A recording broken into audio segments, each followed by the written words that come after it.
apa yang menjadi pendapat Romo Soekarno itu kita patut hargai sebagai salah satu alternatif selain membentuk organisasi baru. Seperti apakah kita mau menambal kapal yang sudah ada atau kita bikin kapal baru. Kalau menambal berarti udah prakar. Ini bukan dalam arti kan bocor pun belum tentu karam, Pak. Ini bocor juga belum dipakai.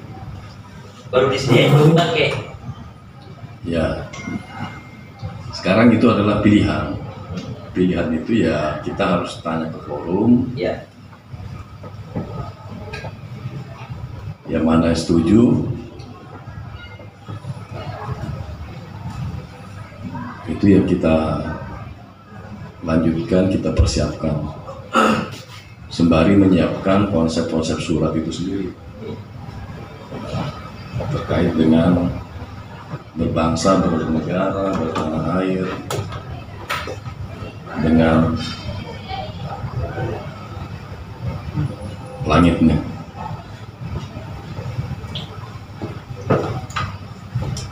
Saya kira itu.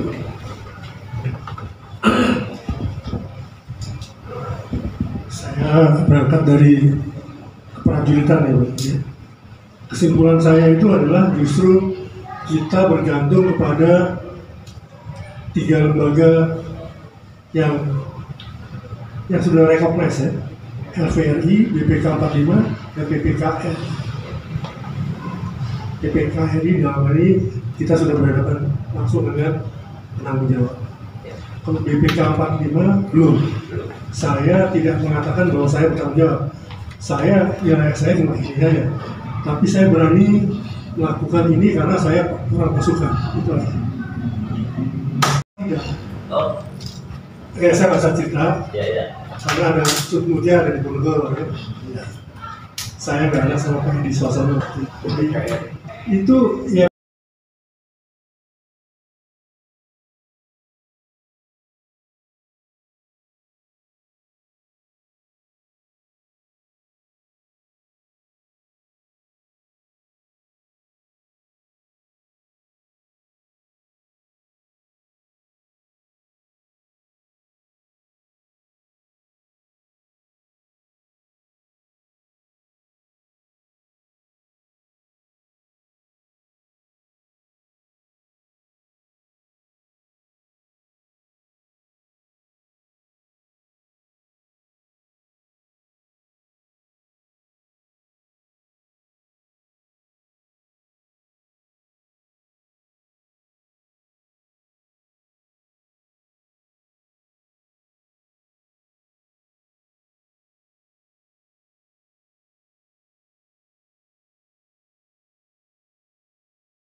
Nah, sebelum era 20 Mei 1908, ya berjuang masing-masing kan gitu.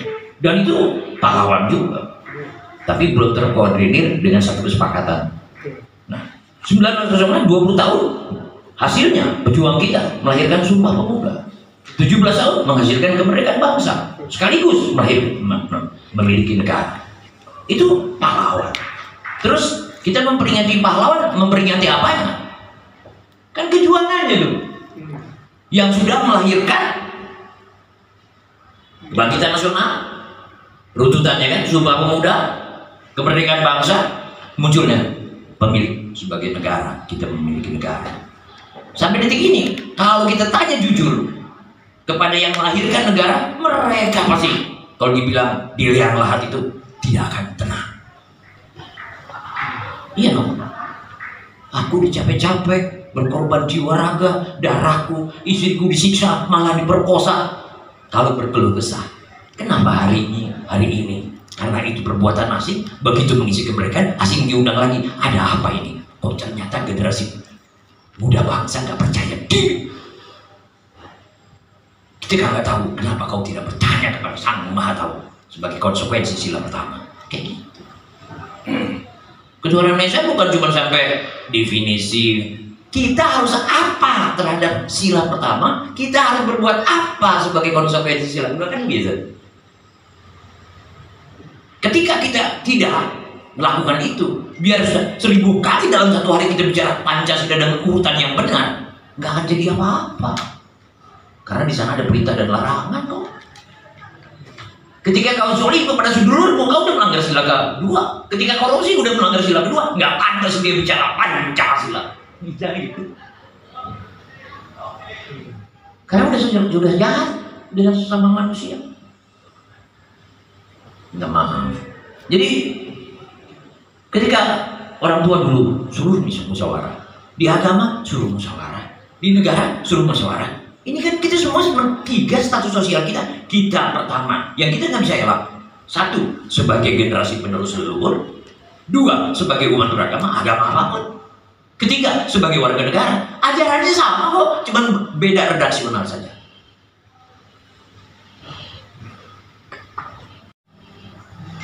Kalau di Jawa Barat itu siliasi. Terus kalau nggak ada kasih sayang, ya kita nggak punya kemanusiaan, kita nggak ada tenggang rasa kepada sedulurnya saudara sekandung ibu pertiwi, baik senyum, ucap maupun perilaku keseharian, kan gitu. Sederhana aja sebetulnya. Kalau dua ini dilakukan secara konsisten, tanggung jawab yang dibilang murni dan konsekuen, pasti akan muncul sila ketiga. Begitu ada perbedaan, ayo kita musyawarah. Pancasila sederhana aja, orang itu udah ada dulu, cuma Soekarno cuma menggali kok. Cuma setelah itu dibawa ke BPUPKI dengan runtutan yang sekarang kita ketahui. Nah, keadilan sosial bagi seluruh rakyat Indonesia. Yang kelima itu hasil dari tracking 4 poin yang dibilang dulu ada sedulur 4 kalimat pancer kan gitu. Itu semua. Nah, hal-hal kayak gini sudah membudaya dulu. Begitu ada NKRI malah hilang gitu soal tadi. Mana? Tidak ada misalnya maaf gitu. Di situ kepribadian, terus bagaimana tata kelola negara disusun oleh founding fathers kita, undang-undang seperti ini yang murni dan konsekuen. Kenapa dibikin? Sebagai tanggung jawab yang komunitas yang melahirkan kepada yang dilahirkan. Hapus ke pasal 30, hapus pasal 27. Kebebasan mengeluarkan pendapat. Kayak gitu. Kita nih pemilik, tadi beliau bilang owner of the Republic of Indonesia. Kita pemilik negara. Bagaimana caranya? Bukan kita audiensi. Karena apa? Gedung wakil rakyat udah diserobot wakil parpol, semuanya diam. Nah, penyerobotan itu adalah perbuatan melawan hukum. Tapi karena tadi dengan proxy war, dengan sistemik, seolah-olah penyerobotannya sah. Gedung wakil rakyat diserobot oleh wakil parpol. Jangan, semuanya diam. Tugas parpol. Iya, wakil parpol dan fraksi parpol. Tapi presiden dibilang petugas parpol. Tapi kan yang ngomong tokoh elit bangsa ini kan udah capek. Kita ini sebagai orang tua, waduh ini nyasar dari capek. Nah, kalau kita nggak bersuara bersama, kita panggil mereka sebagai anak kita kok. bukan mau makan kok, bukan mau marah-marahin kok. Di mana? Di mana? Kita sepakati. Kita panggil Panglima TNI, Kapolri, Presiden dengan jajarannya, eksekutif dikaji legislatif, DPR, MPR. Ini loh. Anak yang tidak santun kepada orang tuanya. Nah, kenapa saya bukan karena sebagai seorang ibu perempuan, saya merasakan ya anak negeri dan anak bangsa ini ya sudah jauh daripada etika karakter tadi. Nah, yang harus mampu mengembalikan nanti itu tadi selalu bilang ada bapak bangsa, ibu bangsanya nggak pernah dihidupkan, adil nggak? Nah, sekarang bagaimana mau menempatkan, mendudukkan ibu bangsa? Berarti kan ada figur di situ, ya kan? Ada orangnya. Ada kepatuhan, ada kepatutan, ada kesantunan, ada tuntunan, ada kebajikan, ada tontonan. Nah, monggo yang mulia, karena ya, mudah-mudahan nggak apa-apa, karena ini jangan sampai kita berjalan salah ini, berjalan salah lagi, itu tidak ada waktu. Kita habis oleh gelombang waktu. Oke, baru dari ini, tahun sekian, karena kita baru lebih muda, karena sudah tercapai. Itu yang bisa disampaikan organisasi yang Bilahi Taufiq wal Hidayah. Wassalamualaikum warahmatullahi wabarakatuh. Ngapain lagi kita bikin-bikin yang baru? Ini yang kita rapikan, ya kan? Yang mengedit juga beliau sendiri, Panglima tadi, dan sudah 2 kali juga diedit ya. Cuma sekarang tidak diteruskan lagi, sehingga negara itu seperti begini.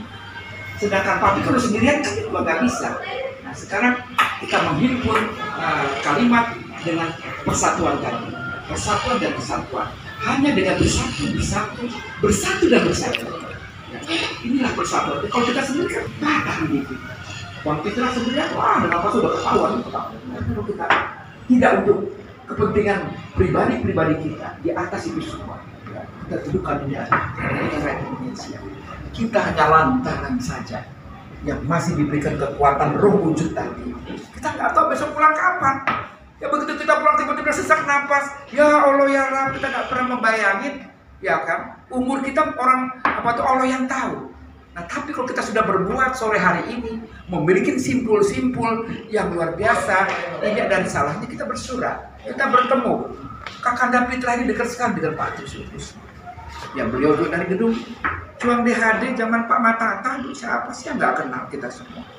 Cuman orang-orang pilihan ini sudah berserakan, inilah kita perlu perkuat kesatuan. Ini adalah pertemuan kita kedua, tapi sudah memberi simpul yang luar biasa. Kira-kira Oke, saya bahasa cerita. Ya. Karena ada Sudmutia ada di Bogor. Ya. Saya berada sama Pak di suasana itu ya.